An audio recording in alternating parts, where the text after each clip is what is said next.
Wir sind in Hamburg, ein Kleinod in der ersten Etage, Offerkamp bei Wheelhouse. Eine ganz große Dachzeltausstellung. Ja. Ich grüße dich, Patrick. Hallo.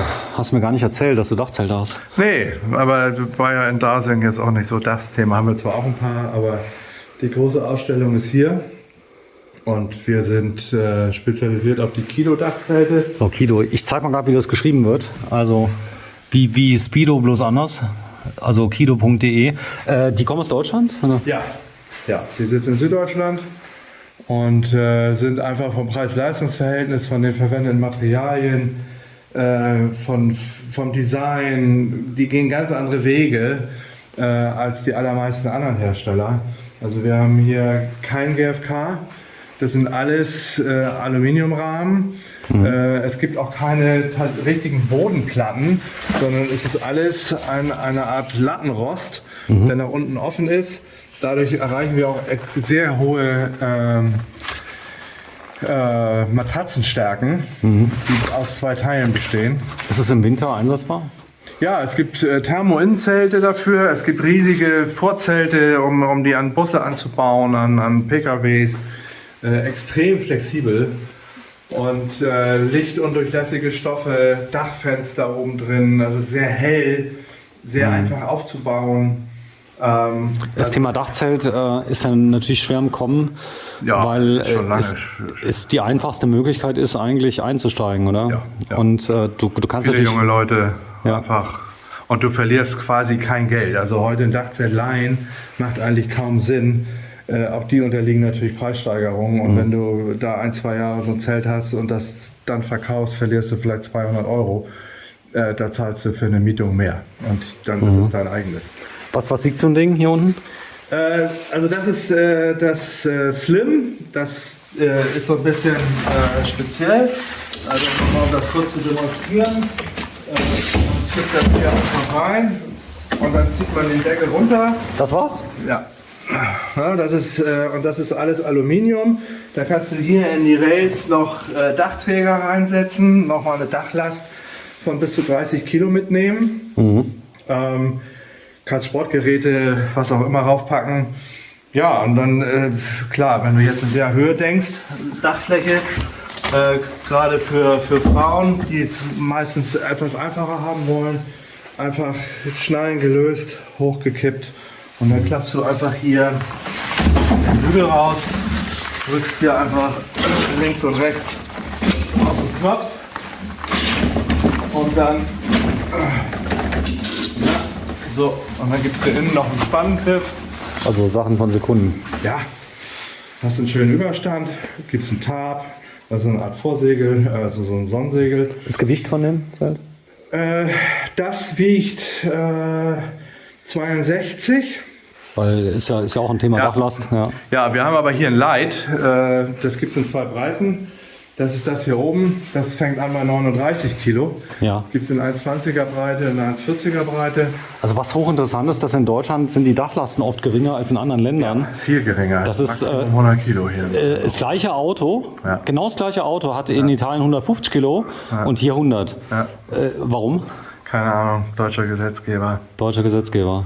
Ja. Also oft habe ich gesehen, der Fiat 500 hat nur 30 Kilo und in Italien hat er irgendwie 100.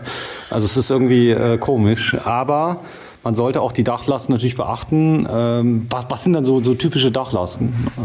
Zum Beispiel? Also die meisten gehen bis 75 Kilo, größere Fahrzeuge bis 100. Im VW-Bus? Manche sogar drüber. Was hat der? Ich meine, VW-Bus hat auch 100, aber pro Träger. Also Ja. da verteilt sich das ein bisschen anders. Die haben auch den Vorteil, dass die ganze Dachlinie wirklich exakt gerade ist. Da kannst du natürlich auch verschiedene Träger hintereinander setzen. Das geht bei gekrümmten Dächern natürlich nicht. Du hast was ziemlich Cooles. Du hast eine Zusatzmatratze. Die kann man als Topper einsetzen. Die ist aufblasbar. Die fühlt sich nicht an wie eine Matratze. Genau, die würde hier noch oben raufkommen können, wenn man das möchte. Und dann hat man, also ich weiß nicht, 15 cm Matratze insgesamt. Also das ist Schlafkomfort. schon, Und das ist die Leiter, die ist dabei? Oder? genau. Zeig mal. Ja, das ist alles komplett. Das sind die ganz normalen Teleskopleitern. Die bleibt drin im Dachzelt oder kommt die? Beim Light kann man sie tatsächlich drin lassen. Okay, das kenne ich, wie aus dem Baumarkt. Das sind Standardgeschichten. Die wird dann hier einfach eingehakt und dann zieht man die auf die Länge, die man braucht. So, was ich ziemlich cool finde, ist das hier drunter. Das ist wahrscheinlich das Größte, oder? Ja, das gibt es nur so, wie es hier steht, in 1,40 Breite. Das ist das sogenannte Fast. Das unterscheidet sich deswegen von allen anderen, dass es ein festes, gerades Dach hat. Dafür hast du dann aber wiederum die 360 Grad Rundumsicht, wenn du drin bist. Bei Regen ist das natürlich ein bisschen lauter, ne? Wenn das Tribbelt natürlich hörbarer als jetzt auf so einem Stoff. Das ist eine Geschmackssache. Die einen möchten das. Der Vorteil bei dem gegenüber allen anderen ist, dass du hier durch diesen Mechanismus hier an der Seite innen drin Luftraum hast, den du mit Leiter, mit Klamotten, Decken und so weiter. Achso, du kannst mehr reinmachen, zum Beispiel die ganzen Decken. Mehr lassen. Ja, okay. Das ist der Riesenvorteil. Ich glaube, das ist auch wichtig, weil das ja meistens sehr sperrig ist. Das machst du flach dann rein, kannst runter machen. Genau. Okay, das kenne ich. So, und das hier ist auch Alu alles, gell? Alles Sagst du? Alu. War ein großes Ding. Ja, das Thema ist natürlich Dachzelte. Ich könnte jetzt auch noch irgendwie 5 Stunden Dachzelte filmen auf der CMT oder auf dem Caravan-Salon. Du hast dich für eine Marke entschieden. Du hast sie getestet. Wir hatten unten mal, ich glaube, bis 8 oder 9 verschiedene Marken. Und wir haben uns immer weiter reduziert, weil einfach Preis, Leistung und Design hier es muss bei dir immer passen. Du kommst aus der Luftfahrt, du sagst, wenn das Zeug schon schlecht designt ist, dann willst du es gar nicht haben, oder? Nee, ich will es nicht haben. Nee. Also es muss irgendwie passen und das muss auch halbwegs vernünftig sein. Das hier ist aber ein riesen Kavenzmann, oder will ich das sagen? Das ist das sogenannte Family. Ja. Das hat eine Liegefläche von 1,65 mal 2,50 Meter. Also 1,65 Meter mal 2,50 Meter, das ist so groß. Das heißt, da kannst sogar du drin schlafen? Ja, locker. So, du bist ja deutlich über 1,90 Meter. Das ist krass. Und das ist übrigens die Leiter im ausgefahrenen Zustand. Genau, das ist toll. Geht ja gleichzeitig, fungiert die ja hier als Stütze. Ja, es ist ein Riesending. Ne? Du klappst es dann am Ende einfach. Warte, ich zeig das mal von der Seite. Da sieht man es besser. Ja, nur mal so andeuten. Ja, also man lässt natürlich hier erstmal das Vordach ein Stück runter. Und dann nimmt man die Leiter und kippt das Ganze dann über das Autodach quasi hinweg. Und dann ist es auf dem Autodach kleiner als die Festzelte. Ja. Also es ist, obwohl die Liegefläche wesentlich größer ist. Preis von dem? 3? Nee. Im Moment, ich muss einmal vorsichtig sein, liegt es glaube ich bei 2,299. Also 2,2. Das ist echt, also wenn man das mal vergleicht mit den alten italienischen Herstellern und so weiter, ist das ein Sportpreis. Okay. Ja. Muss immer aufpassen mit Sportpreisen in der heutigen Zeit. Ja, das ist ja so kein Sportpreis. Kein Sportpreis. Ich zeige mal gerade, wie die hier verpackt sind. Das kommt so an wie so ein großer Fernseher im Mediamarkt. Da sind die drin. Das ist nämlich schön anzusehen. Lieferzeit von denen? Der Hintergrund, warum da ein Fernseher drauf ist, dass die Speditionen damit vorsichtiger umgehen. Ach, die denken da beim Fernseher? Ja. Aber wir haben auch schon Zelte gekriegt, wo die mit Gabelstaplern einmal quer durchgefahren sind. Also es ist auch keine Garantie. Aber seitdem ist es zumindest... Ach so, dann denken der wäre ein Fernseher drin? Ja, das ist der Gag. Wäre natürlich auch schneller mal geklaut, wenn eine Spedition hier an die Straße stellt.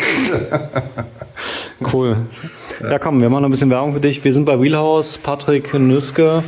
Du hast irgendwann mal das Wahnsinnige ergriffen, hast gesagt, du willst Caravans verkaufen, demnächst Wohnmobile, so viel können wir ja schon mal sagen. Ja. Dann hast du gedacht, was kostet die Welt, und hast dann dich nochmal erweitert. Da werden wir aber mehr von erfahren in Kürze. Ja. Hast einen zweiten Laden gegründet. Hast du jetzt genug langsam, oder? Nee, das muss immer weitergehen. Muss weitergehen. Sonst wird's langweilig. Aber Kido, coole Marke. Also ich muss sagen, das hat mir jetzt auf Anhieb gefallen.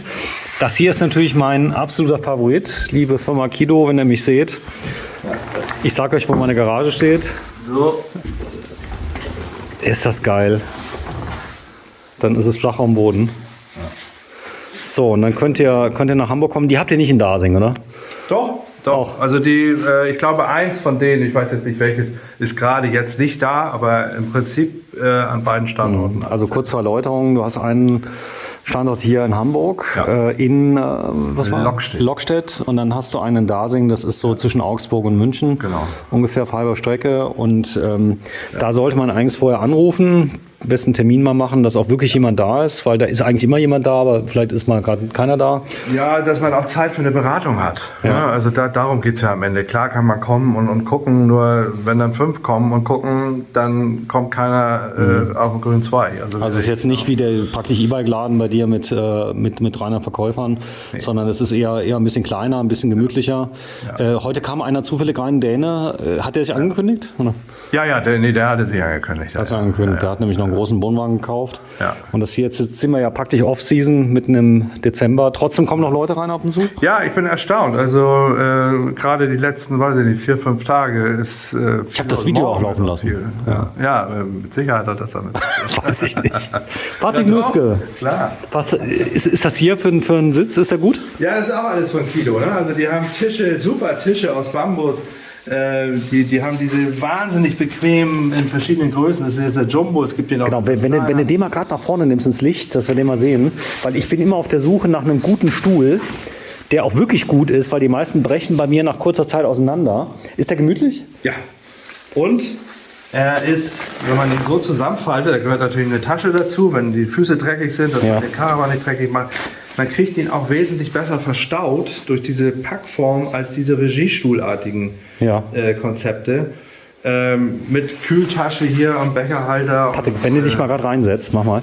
Weil ich habe bei den meisten das Problem, dass der Rücken immer so durchhängt. Wie ist das denn hier? Gar nicht. Gar nicht? Nee. Cool. Es gibt den auch sogar noch mit Fußteil und so. Also ich glaube, gibt es in 3 oder 4 verschiedenen. Du bist ein schwerer Junge. Ungefähr, was wiegst du? 100? Gute 100. Gute 100. Also das ist kein Problem für den, oder? Nee. Also Jumbo heißt auch, du kannst auch ruhig ein gut Stück dicker sein. Da passt du auch rein. Nein, du könntest. Es geht vor allen Dingen bei den, also die Bezeichnung weist auf die Breite der Sitzfläche hin. Okay, also wenn du jetzt einen dicken Hintern hast, genau, geht das. Dann sollte man die Jumbo-Version. Ja, aber ich meine, die Leute, die einen dicken Hintern haben, die wissen ja, dass sie einen haben. Da brauchen wir sich jetzt nicht beschweren. Nee, das man kann ja auch alles Probe sitzen. Also von daher. Also Johnny Jumbo von Kido. Ja. Wenn ihr das mal habt, Preis ungefähr, was kostet einer? Ich glaube 139. 69 sowas. Ist nicht so teuer, oder? Nee. Alles von Kido ist echt gute Qualität. Wir haben, glaube ich, noch, also ich kann mich gar nicht daran erinnern, doch ein Gasdruckfeder vom Zelt war mal leckgeschlagen, warum auch immer. Aber ansonsten nie irgendwelche Rückläufer. Also es ist wirklich. Und das Material oben ist jetzt was für Material? Oben drauf die Deckschicht Alu. Das ist alles Alu. Sehr cool. Ja. So, wir sind bei, Wheelhouse, jetzt nochmal Werbung. In Lockstedt, Hamburg und das Ganze unweit vom Flughafen. Ja. Also 10 Minuten vom Flughafen. Hast du gesagt, 10 Minuten? Ja. Also so. Tschüss, Patrick. Tschüss.